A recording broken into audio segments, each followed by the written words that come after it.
परत काय पाप येणार आहे? तू जे काही करशील ना ते कोणा ना कोणाच्या तरी भल्यासाठीच असेल, माहिती मला.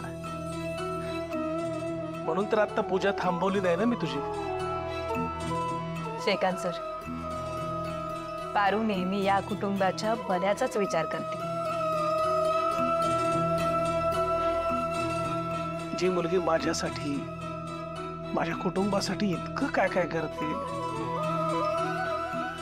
तिच्या सुखाचा विचार करणं हे कर्तव्य आहे माझं.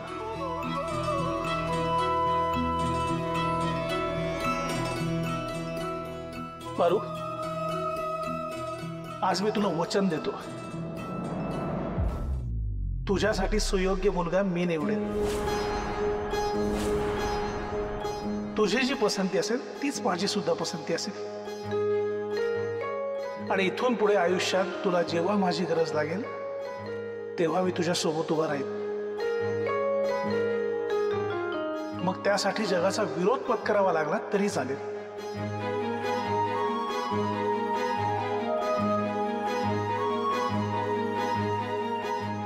हो, तुझ्या पूजेचा प्रसाद नाही देणार मला? देते.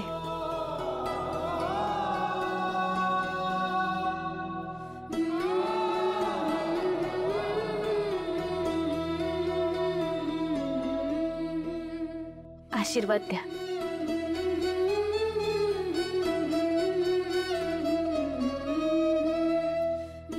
पारू सोबत गेल्या जन्माचेच काहीतरी ऋणानुबंध असावेत, त्याशिवाय ही मुलगी आमच्या नशिबात येणार नाही.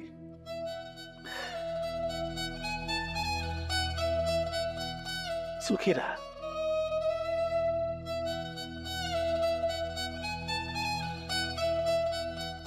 येतो. इथे आहात? अरे अरे काय बाबा तुम्ही किचन मध्ये काय करताय? तुम्हाला काय पाहिजे होतं का? नाही, काय नाही. एक मिनिट काय लपवतोय तुम्ही? दाखवा. काय लपवायचं त्याच्यात? काय बाबा तुम्ही अरे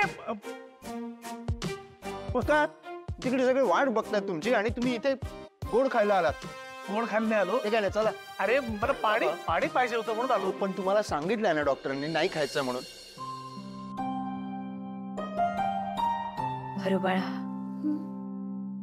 तुझी पूजा खऱ्या अर्थाने आता पूर्ण झाली. आदित्य बाबांनी तुझ्या या पूजेचा प्रसाद खाल्ला.